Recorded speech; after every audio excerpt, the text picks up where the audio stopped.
Don தமிழொலியில் புத்தம்புது நிகழ்ச்சிகளை உடனுக்குடன் பார்த்து மகிழ எமது ஃபேஸ்புக் மற்றும் யூடியூப் பக்கத்தை லைக் செய்யுங்கள்.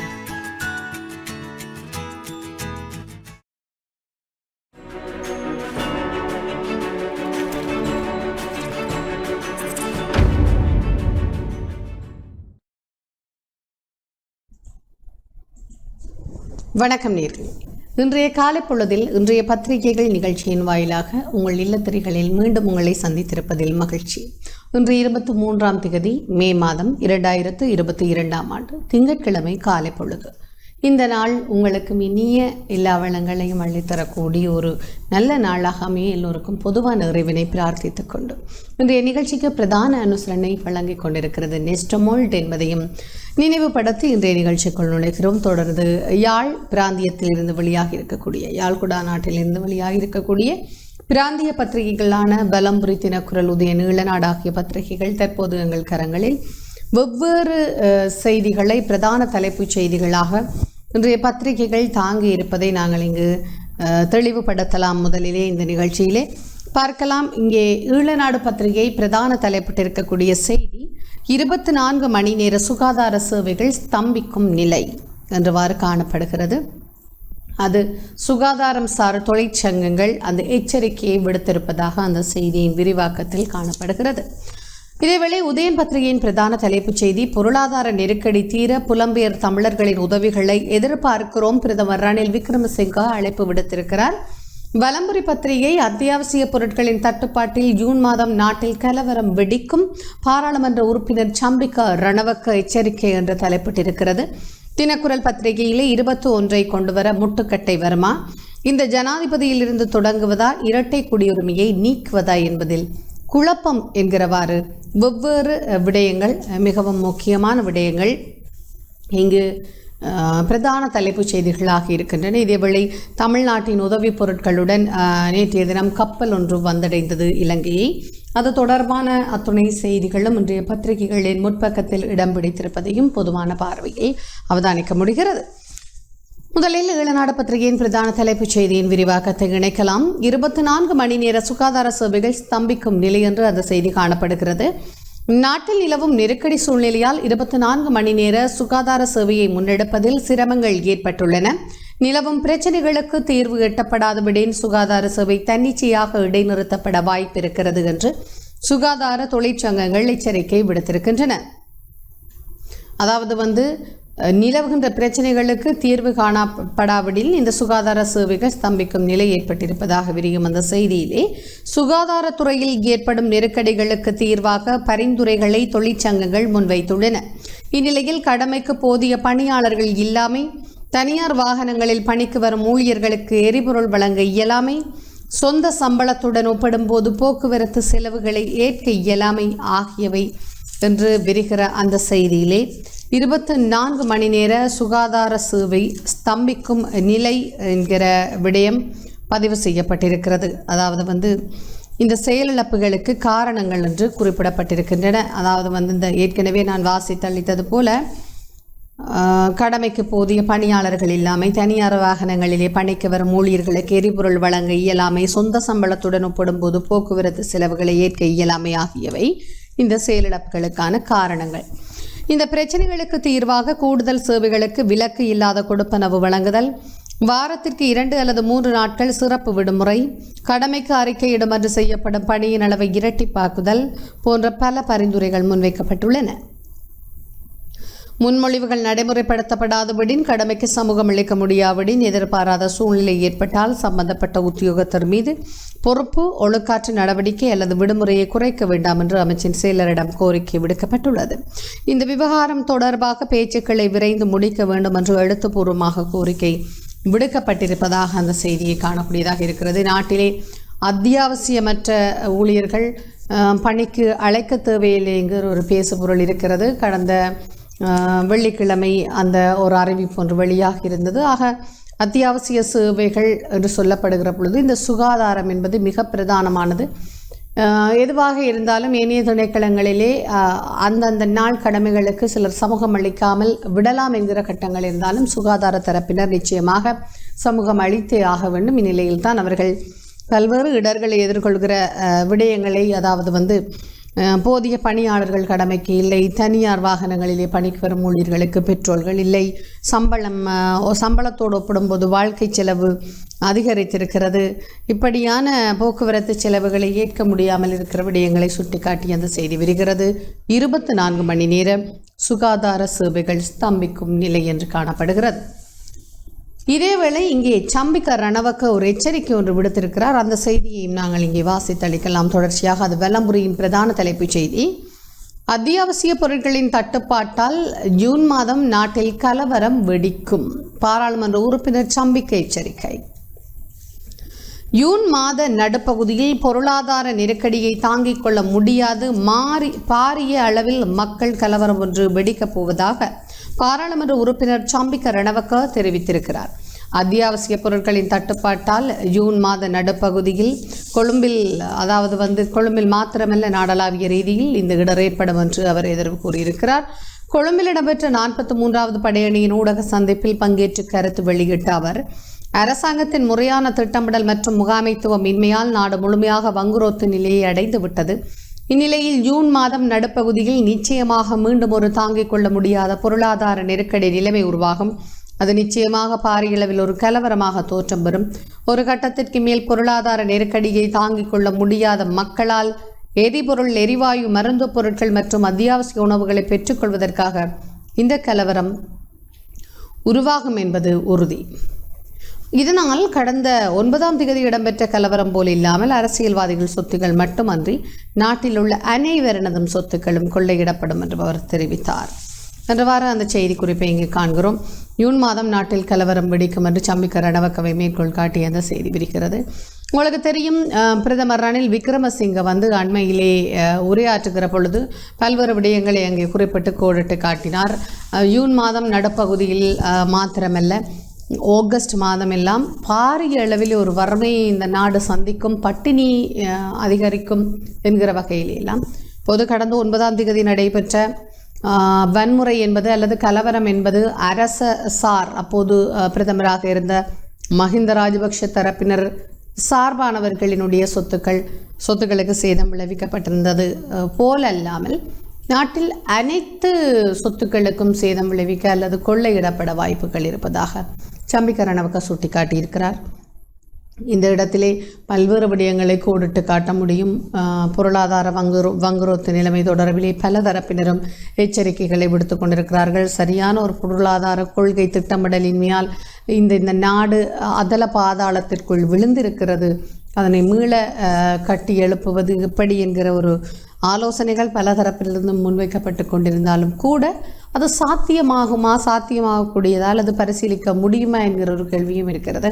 அப்படி ஒரு கட்டத்தில் தான் இப்போது கடந்த 9ஆம் தேதி கலவரம் கூட அடிப்படையிலே நாட்டில் அத்தியாவசிய பொருட்கள் இல்லை என்கிற காரணத்தினால் தான் கோகம் என்று ஒரு அத்தியாவசிய பொருட்களை வாங்க முடியவில்லை, தங்களுடைய வருமானத்தை மீறிய செலவு இருக்கிறது, எங்களால் உண்ணுவதற்கு உணவில்லை, ஒரு ஐங்கர் என்று சொன்னால் பிள்ளைகளுக்கு பால்மாவை வழங்குவதற்கு வழியில் பல்வேறு பொருளாதாரம் சார்ந்த குற்றச்சாட்டுக்களை, அடிப்படை தேவையை பூர்த்தி செய்யக்கூடிய பொருட்களுக்கான விலையேற்றத்தை எல்லாம் கண்டித்துத்தான் அந்த போராட்டமே தொடங்கியது. இப்போது அதைவிட வருகிற ஜூன் மாதத்திலே பாரிய கலவரம் வெடிக்கலாம் என்று சம்பிக்க ரணவக்க எதிர்வு கூறியிருக்கிற செய்தியை இன்றைய வலம்புரி தாங்கி இருக்கிறது. நாட்டிலே இப்போதே பொருட்களுக்கு பாரிய தட்டுப்பாடு ஏற்பட்டிருக்கிறது. இந்த சொந்தமாக வீடுகளிலே காய்கறி தோட்டங்களை வைத்திருக்கிறவர்கள், நெல்லை அறுவடை செய்து வைத்திருக்கிறவர்கள் ஒருவேளை தப்பி பிழைத்து கொள்ளலாம் என்கிற நிலைதான் இருக்கிறது. ஏனைய செய்திகளுக்குள் செல்லலாம். உதயன் பத்திரிகையின் பிரதான தலைப்புச் செய்தி இதனோடு சம்பந்தப்பட்ட பொருளாதார ரீதியான செய்தியாக காணப்படுகிறது. பிரதமர் ரணில் விக்ரமசிங்கவை மேற்கோள் காட்டியிருக்கிறது அந்த செய்தி. பொருளாதார நெருக்கடி தீர புலம்பெயர்ந்த தமிழர்களின் உதவிகளை எதிர்பார்க்கிறோம், பிரதமர் ரணில் விக்ரமசிங்க அழைப்பு என்கிற தலைப்பில் அந்த செய்தியை காண்கிறோம். நாட்டின் தற்போதைய பொருளாதார நெருக்கடியை, குறிப்பாக உணவு நெருக்கடியை போக்குவதற்கு புலம்பெயர்ந்த தமிழ் மக்களின் உதவிகளையும் நாம் எதிர்பார்க்கிறோம். இவ்வாறு பிரதமர் ரணில் விக்ரமசிங்க தெரிவித்திருக்கிறார். கொழும்பு செய்தியாளர் ஒருவருக்கு வழங்கிய செவியில் இவ்வாறு குறிப்பிட்டார். நாடு தற்போதைய நிலையில் மிக பாரிய உணவு நெருக்கடியை எதிர்கொண்டிருக்கிறது. இந்த நிலையில் நாடுகள் சர்வதேச அமைப்புகளின் உதவிகளை மட்டுமன்றி புலம்பெயர் தமிழ் மக்களின் உதவிகளையும் எதிர்பார்க்கிறோம். மக்களுக்கு உதவுவதற்காக சில குழுக்களை நியமித்துள்ளோம். அந்த குழுக்களுடன் தொடர்புகளை ஏற்படுத்தி வரும் எவரும் உதவிகளை செய்யலாம். அந்த குழுக்களுடன் தொடர்புகளை ஏற்படுத்தி உதவிகளை செய்யலாம். வெளிநாட்டில் இருப்பவர்களுக்கு மாத்திரம் அல்ல, அது உள்நாட்டில் இருப்பவர்களுக்கும் உதவிகளை செய்ய முடியும் என்றார் ரணில் விக்ரமசிங்க. என்றவாறு அந்த செய்தி குறிப்பை நாங்கள் காணக்கூடியதாக இருக்கிறது. பொருளாதார நெருக்கடி தீர புலம்பெயர்ந்த தமிழர்களின் உதவிகளை எதிர்பார்க்கிறோம் என்று பிரதமர் ரணில் விக்ரமசிங்க அழைப்பு விடுத்திருக்கிறார். அதாவது புலம்பெயர் தமிழர்கள் மாத்திரமல்ல, புலம்பெயர்ந்தவர்கள் இது தொடர்பிலே உதவி வழங்குவதற்காக முன் வர வேண்டும். அதாவது சர்வதேச அமைப்புகளின் உதவிகளை மட்டுமன்றி புலம்பெயர் தமிழ் மக்களின் உதவிகளையும் எதிர்பார்க்கிறோம். மக்களுக்கு உதவுவதற்காக சில குழுக்கள் நியமிக்கப்பட்டிருப்பதாகவும் அவர் அங்கே கோடிட்டு காட்டியிருக்கிறார். அந்த குழுக்களின் ஊடாக உதவிகளை வழங்க முடியும் என்றும் பிரதமர் தெரிவித்திருக்கிறார். ஒரு கட்டத்தில் நாடு பொருளாதார வங்குரோத்தை நோக்கிய சரிவின் ஆரம்பத்தில் அல்லது இடைக்கட்டத்தில் என்று சொல்ல முடியும். அந்த நடுக்கட்ட பகுதிகளிலே ஜனாதிபதி கோட்டாபய ராஜபக்ஷ உரையாற்றுகிற பொழுது விசேட உரையிலே தெரிவித்திருந்தார், நாட்டிற்கு புலம்பெயர் முதலீட்டாளர்கள் முதலிட முன்வர வேண்டும் என்று. ஆனால் இப்போது சுற்றுலா பயணிகளை நாட்டிற்குள் வருவது பாரிய அளவில் வீழ்ச்சி அடைந்திருக்கிறது. புலம்பெயர் முதலீட்டாளர்கள் எதை நம்பி முதலிடுவது என்று ஒரு கேள்வியில் இருக்கிறார்கள். நாணய பெறுமதி சட்டதியாக மிகவும் வீழ்ச்சி அடைந்திருக்கிறது. கடன்களை கட்டுவதற்காக, உள்நாட்டிலேயே அரசு ஊழியர்களின் சம்பளங்களை வழங்குவதற்காக நாணயத்தாள்களை அச்சடிக்க வேண்டிய மிக மோசமான நிலையில் நாடு இருக்கிறது. இந்த கட்டத்தில் புலம்பெயர் வாழ் தமிழர்கள், ஏனைய தொண்டு நிறுவனங்கள் தமிழர்களுக்கு மாத்திரமில்லாமல் இலங்கையில் இருக்கக்கூடிய அனைவருக்கும் உதவி அளிக்க முன்வர வேண்டும். அதற்காக குழுக்கள் நியமிக்கப்பட்டிருக்கின்றன. அந்த குழுக்களூடாக தொடர்பு கொண்டு உதவிகளை வழங்க முடியும் என்று பிரதமர் ரணில் விக்ரமசிங்க அழைப்பு விடுத்திருக்கிறார். இது இன்றைய உதயன் பத்திரிகையின் பிரதான தலைப்புச் செய்தியாக காணப்படுகிறது. அடிக்கடி பிரதமர் கூறி வருகிறார், நாடு இந்த மாதம் இறுதியில் அல்லது வருகிற மாதம், அதன் அடுத்த மாதங்களில் பாரிய ஒரு மிகவும் ஒரு வங்குரோத்து நிலையை சந்திக்கும். பட்டினியால் உயிரிழப்புகள் கூட ஏற்பட வாய்ப்புகள் இருப்பதாக. ஆகவே மிக கவனமாக தங்களுடைய பொருளாதார நிலைகளை கையாள வேண்டிய கட்டத்திலே மக்கள் உண்மையில் இருக்கிறார்கள். அன்றாட தினக்கூலிகளுக்கு ஆகச் செல்பவர்கள் எப்படி தங்களுடைய வாழ்க்கையை கட்டி எழுப்ப முடியும் என்கிற கேள்வி இருக்கிறது. இருந்தாலும் கூட சிறுக எதையாவது உணவு பண்டங்களை சேமித்து வைத்து எதிர்வரப்போகிற அந்த பஞ்ச காலங்களை சமாளிக்க நாங்கள் தான் பிரயத்தனங்களை மேற்கொள்ள வேண்டும். தொடர்ந்து தினக்குரல் பத்திரிகையின் பிரதான தலைப்புச் செய்தியை இணைக்கலாம். 21 கொண்டு வர முட்டுக்கட்டை வருமா? இந்த ஜனாதிபதியிலிருந்து தொடங்குவதா, இரட்டை குடியுரிமையை நீக்குவதா என்பதில் குழப்பம். ஜனாதிபதியின் அதிகாரங்களை மட்டுப்படுத்தல் மற்றும் ஆணைக்குழுக்களின் அதிகாரங்களை அதிகரித்தல் உள்ளிட்ட விடயங்களை உள்ளடக்கிய 21வது அரசியலமைப்பு திருத்தத்தை எப்போதிருந்து செயற்படுத்துவது என்றும் அதில் ஒரு முக்கிய விடயம் குறித்து இறுதி தீர்மானம் எடுக்க முடியாத நிலைமைக்கு அரசாங்கம் தள்ளப்பட்டுள்ளது. குறிப்பாக இந்த 21வது திருத்த வரைவானது நீதி மற்றும் அரசியலமைப்பு மறுசீரமைப்பு அமைச்சர் விஜயதாஸ் ராஜபக்ஷவினால் இன்று திங்கட்கிழமை அமைச்சரவையில் சமர்ப்பிக்கப்படவிருக்கிறது. இதன்படி அந்த திருத்தத்திற்கு அமைச்சரவையின் அனுமதி கிடைத்த பின்னர் கூடிய விரைவில் அதனை அமல்படுத்த அல்லது நடைமுறைப்படுத்த நடவடிக்கைகள் மேற்கொள்ளப்பட, அதாவது பாராளுமன்றத்திலே அதனை சமர்ப்பிக்க தேவையான வேலை திட்டங்களை முன்னெடுக்கவும் எதிர்பார்க்கப்பட்டிருக்கிறது. தயாரிக்கப்பட்டுள்ள 21வது அரசியலமைப்பு திருத்தத்திலே ஜனாதிபதியின் நிறைவேற்று அதிகாரங்களை குறைத்தல், பாராளுமன்றத்தினதும் மற்றும் தற்போதைய ஆணைக்குழுக்களினதும் அதிகாரங்களை அதிகரித்தல், இவற்றிற்கு மேலதிகமாக தேசிய கணக்காய்வு ஆணைக்குழு மற்றும் மறுசீரமைப்பு ஆணைக்குழுக்களை சுயாதீன ஆணைக்குழுக்களாக மாற்றியமைத்தல் ஆகிய விடயங்கள் உள்ளடக்கப்பட்டிருக்கின்றன. இதேவேளை இரட்டை குடியுரிமை கொண்டவர்கள் பாராளுமன்றத்தில் பதவிகளை வகிக்க முடியாத வகையில் திருத்தங்களை முன்வைப்பதற்கும் நடவடிக்கை எடுக்கப்பட்டுள்ளது. இந்நிலையில் இந்த திருத்தம் பாராளுமன்றத்தில் நிறைவேற்றப்பட்ட பின்னர் எப்போது இருந்து இதனை அமல்படுத்துவது என்று இதுவரையில் எந்த முடிவும் எடுக்கப்படவில்லை என்றும் தெரிவிக்கப்படுகிறது. குறிப்பாக தற்போதைய ஜனாதிபதி மற்றும் பாராளுமன்றத்தின் பதவிக்காலத்திலா அல்லது அடுத்து வரும் ஜனாதிபதி மற்றும் பாராளுமன்றத்தின் பதவிக்காலங்களிலா இதனை நடைமுறைப்படுத்துவது என்று இதுவரையில் இறுதி முடிவுகள் எதுவும் எடுக்கப்படவில்லை. இந்த விடயம் தொடர்பில் இன்று நடைபெறவுள்ள அமைச்சரவை கூட்டத்தின் பின்னரே முடிவு எடுக்கப்படவுள்ளதாக தெரிவிக்கப்பட்டுள்ளது. பாராளுமன்றத்திலே பெரும்பான்மை ஆசனங்களை கொண்ட ஸ்ரீலங்கா பொதுஜன பெரமுனவின் ஆதரவு கிடைத்தால் மாத்திரமே இந்த திருத்தத்தை நிறைவேற்ற முடியும். இவ்வாறான நிலைமையில் இந்த திருத்தத்தில் காணப்படுகிற இரட்டை பிரஜா உரிமை விடயம் தற்போது பாராளுமன்றத்தில் அங்கம் வகிக்கும் பொதுஜன பெரமுனவை வழிநடத்தும் பெசில் ராஜபக்ஷவின் ஆசனத்திற்கு தாக்கத்தை ஏற்படுத்தும். இதனால் இதனை எப்போது முதல் செயற்படுத்துவது என்று பொதுஜன பெரமுனவின் யோசனையை பெற்றுக்கொள்ள நேரிடலாம் என்று அரசியல் ஆய்வாளர்கள் தெரிவிக்கிறார்கள். இதேவேளை தற்போதைய ஜனாதிபதியின் பதவி காலத்திலேயே இந்த திருத்தத்தை நடைமுறைப்படுத்துவதா என்று ஜனாதிபதியுடனும் கலந்துரையாடியே இறுதி தீர்மானம் எடுக்க வேண்டியிருக்கிறது. இதனால் 21வது திருத்த அரசியலமைப்பு திருத்தம் நிறைவேறினால் எப்போது இருந்து அதனை நடைமுறைப்படுத்துவது என்று இதுவரையில் முடிவெடுக்க முடியாத நிலையிலேயே புதிய அரசாங்கம் இருப்பதாக தெரிய வருகிறது என்று அந்த செய்தியை இங்கே நாங்கள் காணக்கூடியதாக இருக்கிறது. இப்போது இந்த விஜயதாச ராஜபக்ஷ அவர் முன்னாள் நீதியமைச்சராக இருந்தவர், குறிப்பாக இந்த விடயங்களை அவர் ஒரு இன்று அமைச்சரவையில் அதனை சமர்ப்பிப்பார் என்றும் காணக்கூடியதாக இருக்கிறது. ஆக விரைவில் அதற்கு அமைச்சரவையின் அனுமதி கிடைத்த பின்னர் பாராளுமன்றத்தில் அதை சமர்ப்பித்து அதன் மீதான ஒரு தீர்மானத்தை எடுக்க முடியும், சட்டமாக்க முடியும் என்கிற வகையிலே செயற்பாடுகள் நடைபெற்று கொண்டிருக்கின்றன. இந்த இரட்டை பிரஜா உரிமை விவகாரம் பெசில் ராஜபக்சவிற்கான ஒரு இடத்தை வெற்றிடமாக்கிவிடும் என்கிற விடயத்தினால் அது தொடர்பில் ஆளும் தரப்பில் குறிப்பாக பொதுஜன பெரமுன கட்சியினுடைய அல்லது பெரமுன முன்னணியில் அங்கத்துவம் பெற்றிருக்கக்கூடிய நாடாளுமன்ற உறுப்பினர்களுடைய வாக்குகள் பாராளுமன்றத்திலே அதிக அளவில் கிடைக்கப்பெறுகிற பொழுதுதான் பெரும்பான்மையுடன் அந்த சட்டம் நிறைவேற்றப்படும் அல்லது புதிய அரசியலமைப்பு நிறைவேற்றப்படும். இந்த கட்டத்தில் தான் இப்போ பெசில் ராஜபக்ஷ இருக்கிறார், அவருக்கு இரட்டை பிரஜா உரிமை இருக்கிறது. இது தொடர்பான விவகாரங்களை இந்த விடயத்திலே உள்ளடக்கினால் எவ்வாறு இந்த 21வது அரசியலமைப்பு திருத்தத்தை செயற்படுத்துவது என்கிற கட்டம் இருக்கிறது. இந்த அரசாங்கத்திலும் இந்த பாராளுமன்ற காலத்திலுமா அல்லது இனிவரும் அரசாங்கத்திலும் அந்த பாராளுமன்ற காலத்திலுமா இதனை நடைமுறைப்படுத்துவது என்கிற கேள்விகளும் இப்போது எழுந்திருக்கின்றன.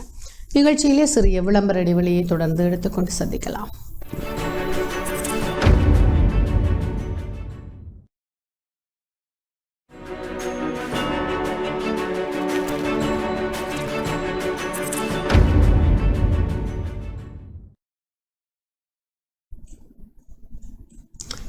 மீண்டும் இணைந்து கொண்டிருக்கிறோம். இன்றைய பத்திரிகைகளோடு தொடர்ந்து பார்க்கலாம் ஏனைய முக்கிய முதன்மை செய்திகளை.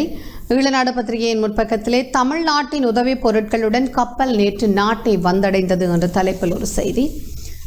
அண்மையிலே தமிழக முதலமைச்சர் மு.க. ஸ்டாலின் இது தொடர்பிலே தமிழக சட்டசபையிலே ஒரு விடயத்தை பிரேரணையை கொண்டு நிறைவேற்றி அதனை மத்திய அரசிடம் ஒப்புதல் பெற்று பின்னர் தமிழ்நாட்டு மக்களிடமிருந்தே பாரிய அளவில் நிதி சேகரிப்பில் ஈடுபட்டு அது நிவாரணப் பொருட்களாக நேற்று அந்த கப்பல் இலங்கையை வந்தடைந்திருக்கிறது. அது தொடர்பான விடயங்களை நாங்கள் இங்கே இந்த செய்தியிலிருந்து ஒரு ஒளிப்படத்தை கூட திரையில் நீங்கள் காண முடியும். அந்த செய்தியிலிருந்து பிரசுரிக்கப்பட்டிருக்கிறது. அந்த செய்தியின் விரிவாக்கத்திலே தமிழ்நாட்டு மக்கள் இலங்கைக்கு அளித்த நிவாரணப் பொருட்களில் முதல் கட்ட பொருட்களுடனான கப்பல் நேற்று இலங்கையை வந்தடைந்தது. 200 கோடி இலங்கை ரூபாய் மதிப்பிலான இந்த நிவாரணப் பொருட்களை இலங்கைக்கான இந்திய உயர்ஸ்தானி கிர்கோபால் பேக்லே உத்தியோகபூர்வமாக இலங்கை அரசிடம் கையளித்ததாக அந்த செய்தியை இங்கே நாங்கள் காணக்கூடியதாக இருக்கிறது. இந்த கையளிப்பு நிகழ்விலே வெளிவிவகார அமைச்சர் ஜி.எல். பீரிஸ், கப்பல் துறை அமைச்சர் நிமர் ஸ்ரீபாலடி சில்வா, இலங்கை தொழிலாளர் காங்கிரசின் தலைவர் செந்தில் தொண்டமான் மற்றும் பிரதமர் பணிக்குழாம் பிரதானி சாகல ரத்நாயக்கா ஆகியோர் கலந்து கொண்டனர். இந்த கப்பல் மூலம் 9,000 மெட்ரிக் டன் அரிசி, 50 மெட்ரிக் டன் பால்மா மற்றும் 25 மெட்ரிக் டன் மருந்துகள் மற்றும் மருத்துவ உபகரணங்கள் கிடைத்துள்ளன. நிவாரணமேற்றிய கப்பலை தமிழ்நாடு முதலமைச்சர் மு.க. ஸ்டாலின் கொடியசைத்து அனுப்பி வைத்தார்.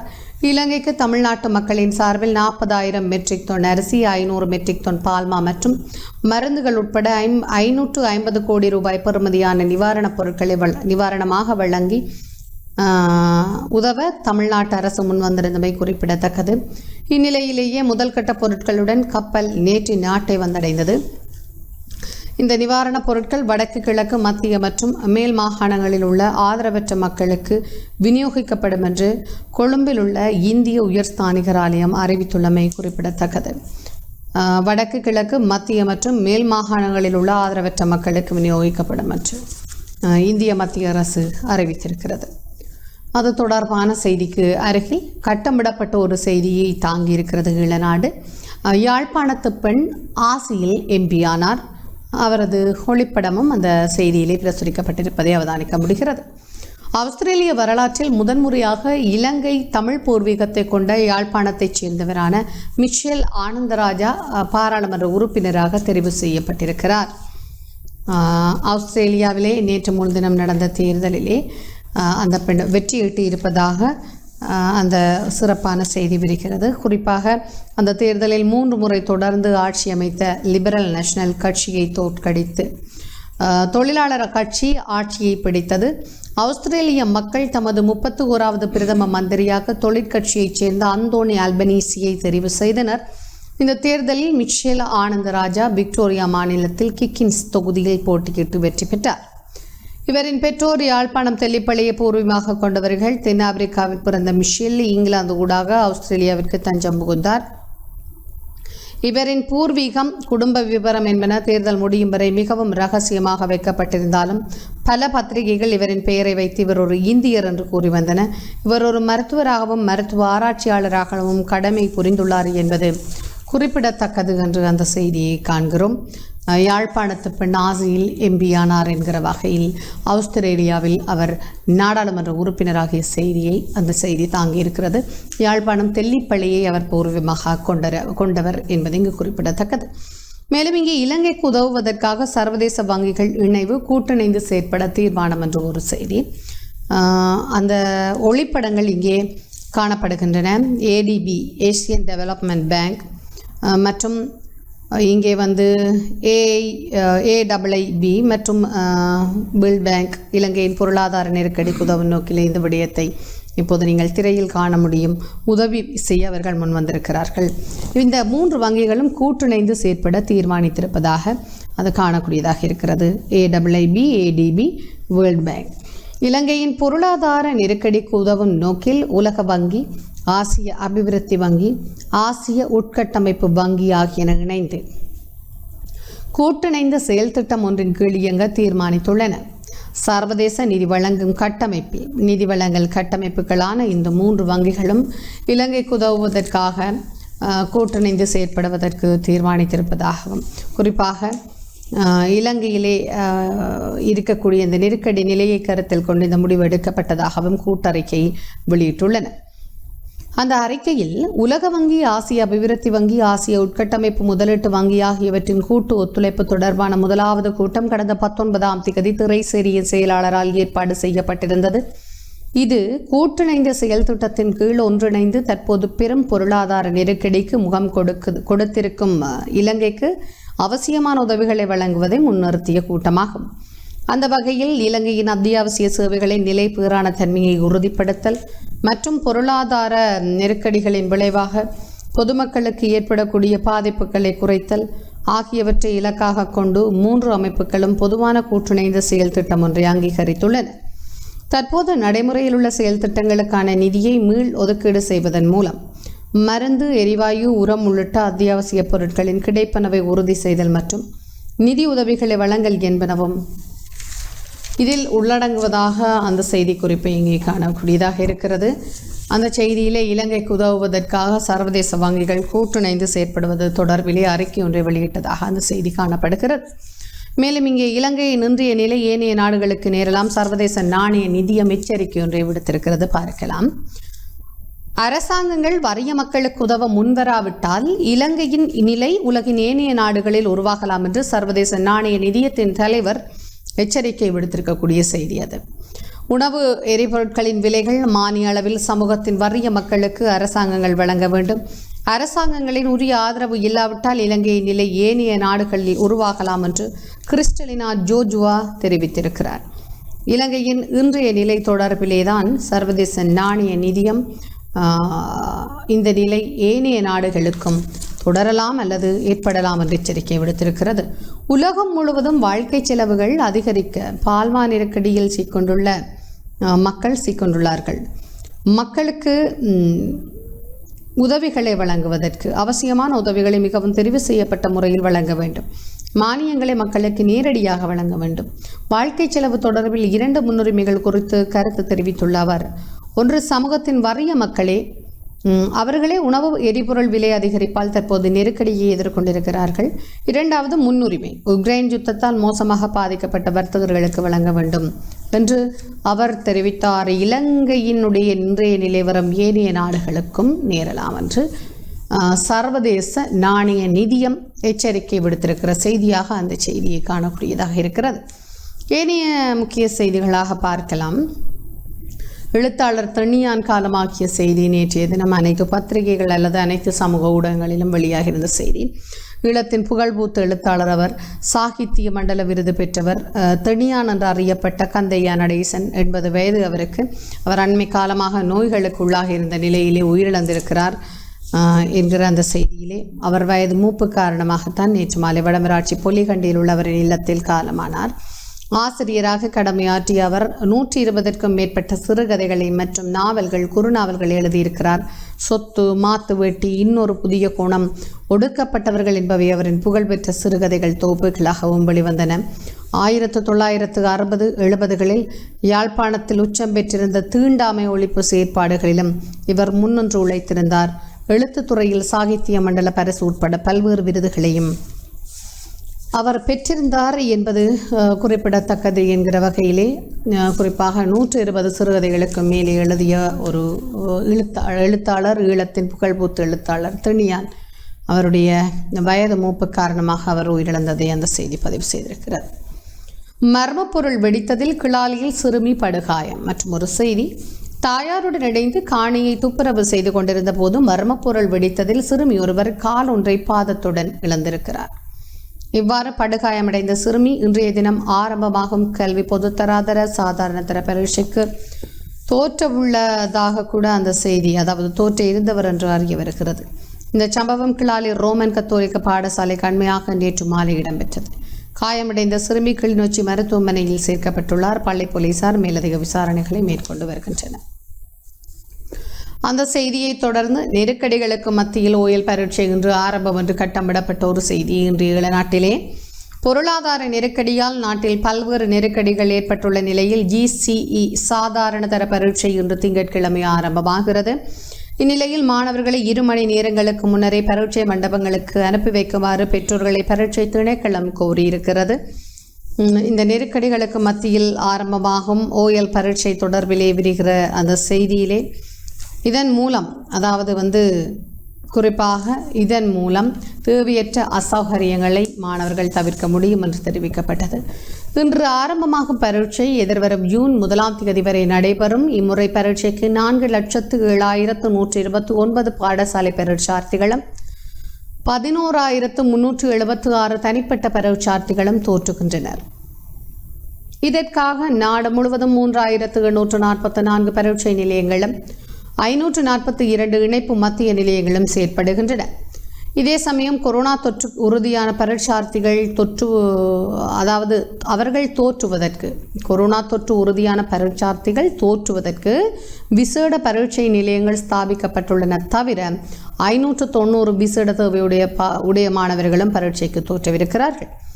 இந்நிலையில் பரீட்சைக்கு தேவையான சகல ஏற்பாடுகளும் பூர்த்தி செய்யப்பட்டுள்ளதாக பரீட்சைகள் ஆணையாளர் LMD தர்மசேன தெரிவித்தார். பரீட்சார்த்திகள் தங்களது பரீட்சைக்குரிய ஆவணங்களை தயார் நிலையில் வைத்துக் கொள்ளுமாறு அவர் கூறினார். இதேவேளை சாதாரண தர பரீட்சைக்கு தோற்றவுள்ள பரீட்சார்த்திகள் மற்றும் பரீட்சை பணிக்குழாமினர் பரீட்சை மண்டபங்களுக்கு செல்வதற்காக விசேட போக்குவரத்து நடவடிக்கைகள் முன்னெடுக்கப்படுகின்றன. அத்துடன் அவர்களுக்கு தேவையான எரிபொருளை இலகுவாக பெற்றுக்கொள்ளவும் நடவடிக்கை எடுக்கப்பட்டிருக்கிறது. தவிர பாடசாலைக்கு தோற்றுவோருக்கு, பரீட்சை கடமைகளில் ஈடுபடுவோருக்கு எரிபொருளை நிரப்பு நிலையங்களில் முன்னுரிமை அளிக்குமாறு அங்கு கேட்கப்பட்டது. அத்துடன் பரீட்சை நாட்களில் வீதிகளை மறைத்து போராட்டங்களில் ஈடுபடுவதை தவிர்க்குமாறும் கேட்கப்பட்டிருக்கிறது. குறிப்பாக இந்த கல்வி பொதுத்தராதர சாதாரணதர பரீட்சை இன்று ஆரம்பமாகி இருக்கிறது. இந்த பரீட்சைக்கு தோற்ற உள்ள மாணவர்களுடைய போக்குவரத்திற்காக பெட்ரோல்கள் தட்டுப்பாடாக இருந்தால் அல்லது பரீட்சார்த்திகளை மேற்பார்வை செய்கிற பரிசோதகர்களினுடைய எரிபொருள்கள் போதாமை இருந்தால் அவர்கள் அந்த அனுமதி அட்டைகளை அல்லது தாங்கள் பரீட்சார்த்திகளை பரிசோதிக்கிறவர்கள் மேற்பார்வையாளர்கள் என்கிற அந்த விடயங்களை காண்பிப்பதற்கான உறுதிப்படுத்தல்களை மாணவர்களாக இருந்தால் OL அனுமதி அட்டை, அங்கே மேற்பார்வையாளர்களாக இருந்தால் அவர்களுடைய அது தொடர்பான உறுதிப்படுத்துகிற ஆவணங்களை எரிபொருள் நிரப்பு நிலையங்களிலே, அதாவது பெட்ரோல் செட்களில் காண்பித்து முன்னுரிமை அடிப்படையிலே அவர்களுக்கு பெட்ரோலை வழங்க பல இடங்களிலும் நடவடிக்கை எடுக்கப்பட்டிருக்கிற விடயம் இங்கு கோடிட்டு காட்ட வேண்டிய விடயம். ஏனைய செய்திகள் பார்க்கலாம். 2024 ஆண்டு வரை தேர்தல் எதுவும் இல்லை. இலங்கையில் 2024 ஆண்டு வரை எந்த ஒரு தேர்தலையும் நடாத்தாமல் இருக்க கோட்டாபய ரணில் தலைமையிலான அரசாங்கம் திட்டமிட்டுள்ளது என்று அறிய வருகிறது. நாட்டில் ஏற்பட்டுள்ள கடும் பொருளாதார நெருக்கடி உள்ளிட்ட விடயங்களை கருத்தில் கொண்டே இந்த முடிவு எடுக்கப்பட்டிருக்கிறது. 2024 ஆண்டு வரை தேர்தல் நடக்காது. இதன்படி அடுத்த வருடம் முழுவதுமாக பொருளாதார மீளெழுச்சிக்கான திட்டங்களுக்கு முன்னுரிமை அளித்து செயற்பட தீர்மானிக்கப்பட்டிருக்கிறது. இதேவேளை நட்பு நாடுகளின் ஒத்துழைப்புகளை வலுவாக பெற்றுக்கொள்ளும் நோக்கில் இந்தியா மற்றும் மேற்குலக நாடுகள் சிலவற்றிற்கு பிரதமர் ரணில் விக்ரமசிங்க விஜயம் மேற்கொள்ள உள்ளார்.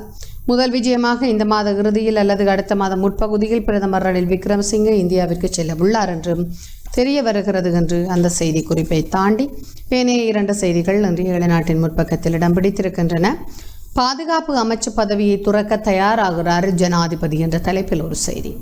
பாதுகாப்பு அமைச்சர் பதவியை ஜனாதிபதி கோட்டாபய ராஜபக்ஷ துறக்க விரும்புகிறார்.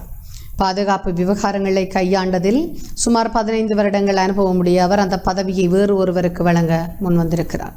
இந்த விடயத்தை கடந்த வியாழக்கிழமை நடந்த அமைச்சரவை கூட்டத்தில் ஜனாதிபதி பிரதமருக்கு தெரியப்படுத்தினார் என்று கூறப்படுகிறது. முன்னதாக பாதுகாப்பு அமைச்சு பதவியை ரமேஷ் பத்ரனவுக்கு வழங்க ஜனாதிபதி முன்வந்தார். ஆனால் அதை ஏற்க அவர் மறுத்துவிட்டார். இந்நிலையில் அவரின் மனதை மாற்றி அவரிடம் அமைச்சர் பதவியை வழங்குவதற்கான ஏற்பாடுகள் இடம்பெற்று வருகின்றன என்று அரசாங்கத்திற்கு மிக நெருக்கமான வட்டாரங்கள் தெரிவித்தன. இதேவேளை 21வது திருத்தமாக 19வது திருத்தம் நிறைவேற்றப்பட்டால் ஜனாதிபதி ஒருவர் இந்த அமைச்சு பதவியையும் வகிக்க முடியாது என்பதும் இங்கே குறிப்பிடத்தக்க விடயம் என்று காணக்கூடியதாக இருக்கிறது அந்த செய்தி. இதேவேளை சுகாதார துறையினுடைய செய்திகள் கூட இலவை நாங்கள் வாசித்து அளித்த செய்தியாக காணப்படுகின்றன. மேலும் இங்கே மற்றொரு செய்தியை ஈழநாடு தாங்கியிருக்கிறது முற்பக்கத்தில். சாக்கோஸ் தீவில் இலங்கை அகதிகள் உண்ணாவிரதம். பிரிட்டனுக்கு சொந்தமான சாக்கோஸ் தீவில் உள்ள இராணுவ தளத்திலே கடந்த 7 மாதங்களாக தடுத்து வைக்கப்பட்டுள்ள இலங்கை தமிழ் அகதிகள் தங்கள் நிலைமையை வெளிப்படுத்துவதற்காக உண்ணாவிரத போராட்டத்தை ஆரம்பித்திருக்கிறார்கள். சாக்கோஸ் தீவில் கடந்த 7 மாதங்களாக தடுத்து வைக்கப்பட்டுள்ள 89 இலங்கை தமிழ் அகதிகளில் 42 பேர் உண்ணாவிரத போராட்டத்தை ஆரம்பித்திருக்கிறார்கள். கடந்த அக்டோபரில் தமிழ்நாட்டிலிருந்து கனடா நோக்கி 89 இலங்கை தமிழ் அகதிகளுடன் பயணித்துக் கொண்டிருந்த படகு நடுக்கடலில் தத்தளித்துக் கொண்டிருந்த வேளை பிரிட்டன் இராணுவம் அந்த படகை மீட்டு டியாகோ கார்சியாவிற்கு கொண்டு சென்றிருந்தனர். அமெரிக்க படையினரின் கட்டுப்பாட்டின் கீழ் உள்ள டியாகோ கார்சியா இராணுவ தளத்திற்கு இவர்கள் கொண்டு செல்லப்பட்டுள்ளது முதல் வெளி உலகத்துடன், அதாவது இவர்கள் அந்த இராணுவ தளத்திற்கு கொண்டு செல்லப்பட்டது முதல் வெளி உலகத்துடனான அவர்களின் தொடர்புகள் மட்டுப்படுத்தப்பட்டுள்ளன. முதல் 6 வாரங்கள் வரை அவர்கள் எவரும் தொடர்பு கொள்ள முடியாத நிலை காணப்பட்டது. இலங்கை தமிழ் அகதிகளை பிரதிநிதித்துவம் செய்யும் லைடே என்ற பிரிட்டனின் சட்ட நிறுவனம் இதனை தெரிவித்தது. இந்த தீவிலிருந்து வெளியே கூடாரம் போன்றவற்றிற்கு அவர்கள் தங்க வைக்கப்பட்டுள்ளார்கள். தங்கள் சர்வதேச பாதுகாப்பை கோருகிறார்கள் என்று அவர்கள் அதிகாரிகளுக்கு தெரியப்படுத்தினர். ஆனால் அவர்கள் புகலிட கோரிக்கையை முன்வைப்பதற்கு உதவும் எந்த நடவடிக்கையும் எடுக்கப்படவில்லை என்று பிரிட்டனைச் சேர்ந்த சட்ட நிறுவனம் தெரிவித்துள்ளது. பிரிட்டிஷ் நிறுவனமான லைடே பிரிட்டனின் வெளிவிவகார செயலாளருக்கு PIOD ஆணையாளருக்கும் இலங்கை அகதிகள் தொடர்பில் 3 கடிதங்களை எழுதியுள்ளதாக தெரிவிக்கப்பட்டுள்ளது. தமிழ் அகதிகளை இலங்கைக்கு திருப்பி அனுப்புவது அவர்களுக்கு மோசமான பாதிப்பை ஏற்படுத்தும் மற்றும் உள்நாட்டு வெளிநாட்டு சட்டங்களின் கீழ் பிரிட்டனுக்கு உள்ள கட்டுப்பாடுகளுக்கு இது முரணான விடயம் என்றும் பிரிட்டனின் சட்ட நிறுவனம் தனது கடிதத்தில் தெரிவித்துள்ளது. அத்துடன் அவர்கள் தொடர்ச்சியாக வெளி உலகுடன் தொடர்பு கொள்ள அனுமதி மறுப்பது அவர்களின் குடும்பத்தவர்கள் சட்ட ஆலோசகர்களுடன் விரோதமான ஒரு செயற்பாடு என்றும் அந்த நிறுவனம் தெரிவித்துள்ளது. இதேவேளை உண்ணாவிரதத்தை ஆரம்பித்துள்ள இலங்கை அகதிகள் தாங்கள் இறந்தால் தங்கள் உடல்களை பிரிட்டன் என்ன செய்யும் என்று கேள்வி எழுப்பியுள்ளார்கள்.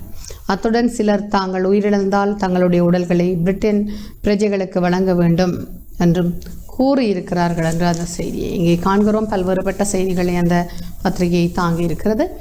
நிகழ்ச்சியிலே சிறிய விளம்பர இடைவெளி எடுத்துக்கொண்டு இணைய பத்திரிகைகளோடு இணையலாம்.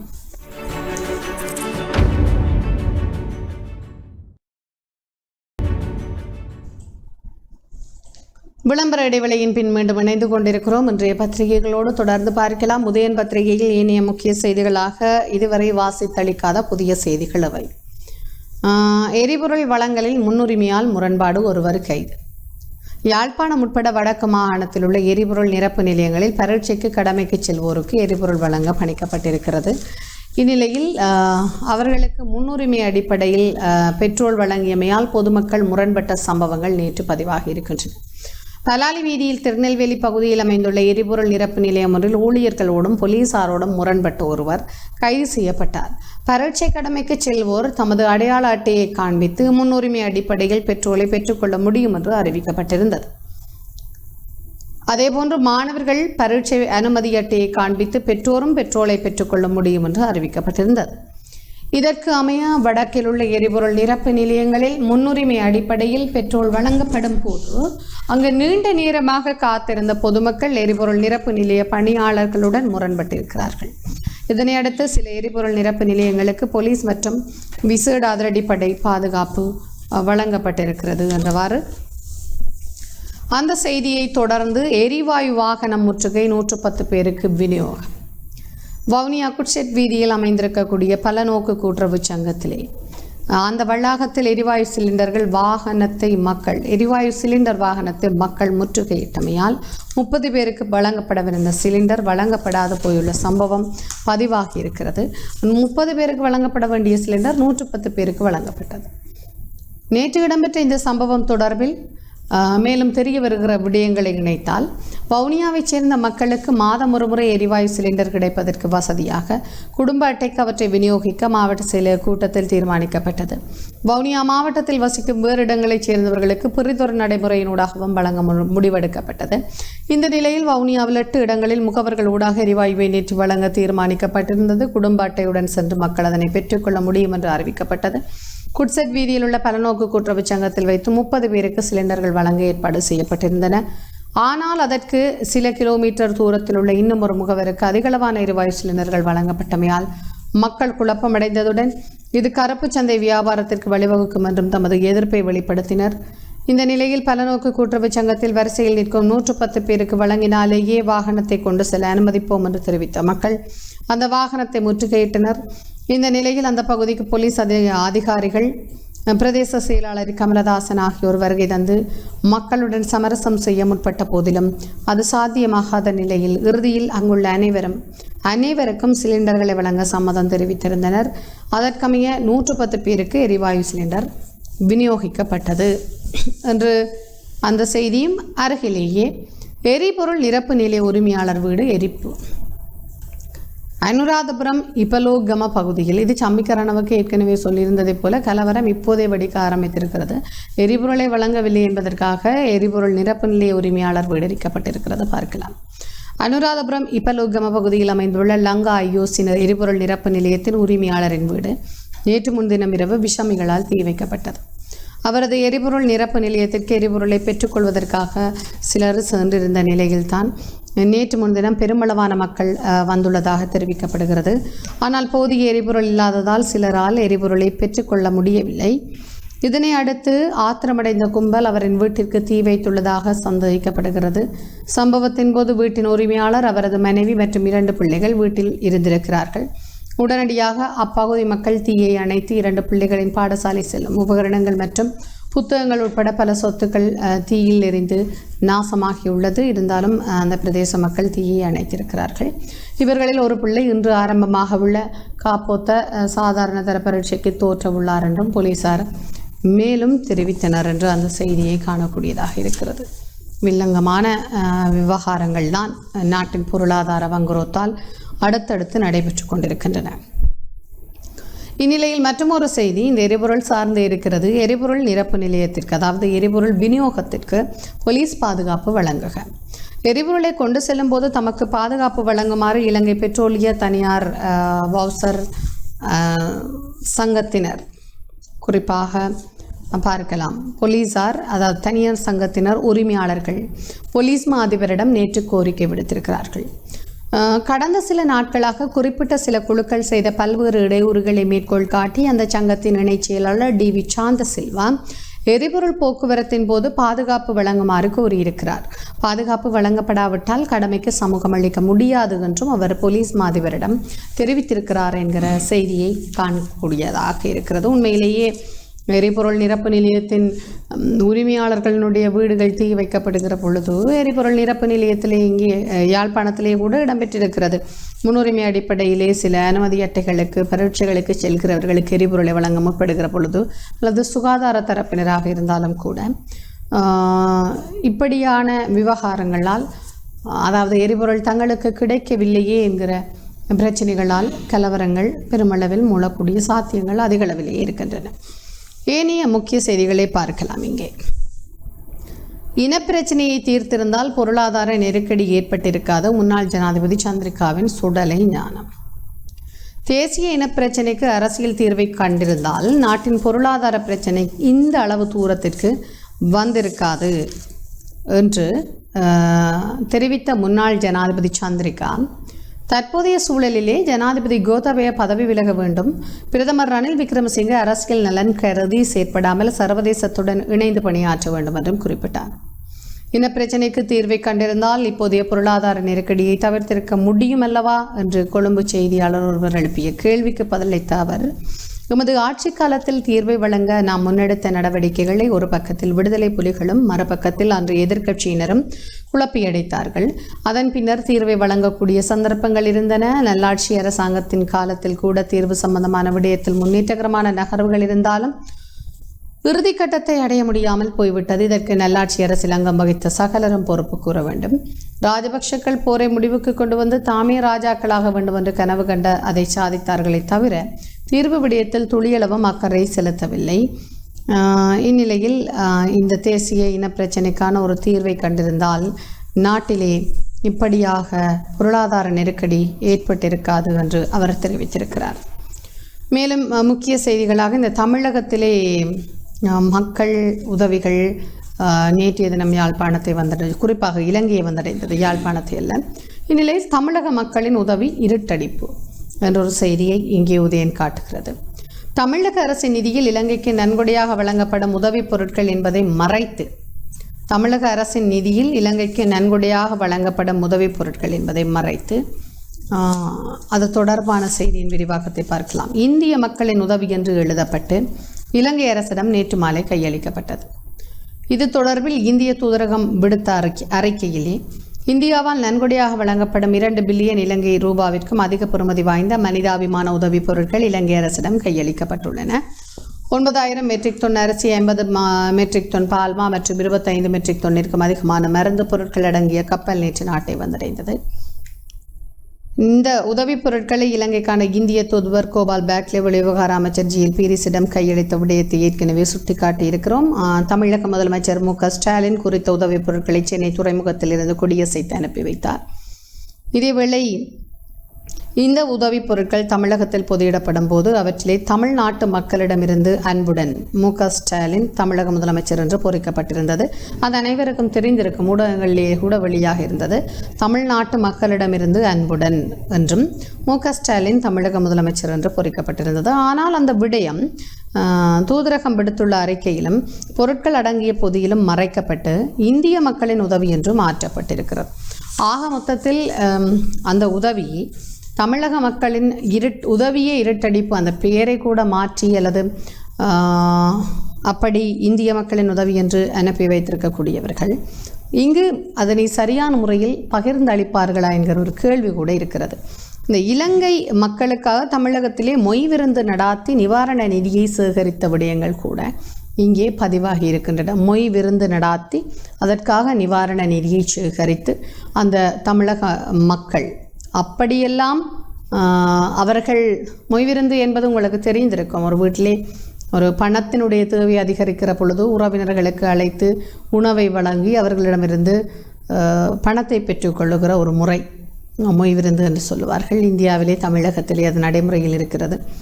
இலங்கையிலும் சில இடங்களில் நடைமுறையில் இருக்கிறது. தமிழ் மக்கள் வாழ்கிற இடங்களிலே இந்த மொய்விருந்தை நடாத்தி அவர்கள் பணத்தை சேகரித்து இப்படியான நிவாரணங்களை வழங்குகிற பொழுது அவை உரிய முறையில் பெயரிடப்படாவிடின் பலன் இல்லை என்பதுதான் இங்கு சுட்டிக்காட்ட வேண்டிய விடயம். இவை இன்றைய பத்திரிகைகளில் பிரசுரமாக இருந்த முக்கியமான முற்பக்கத்து செய்திகளாக காணப்படுகின்றன. இத்துடன் இன்றைய பத்திரிகைகளில் நிகழ்ச்சி நிறைவுக்கு வருகிறது. மீண்டும் மற்றொரு நிகழ்ச்சியில் உங்களை சந்திக்கிறேன். அதுவரை வணக்கம்.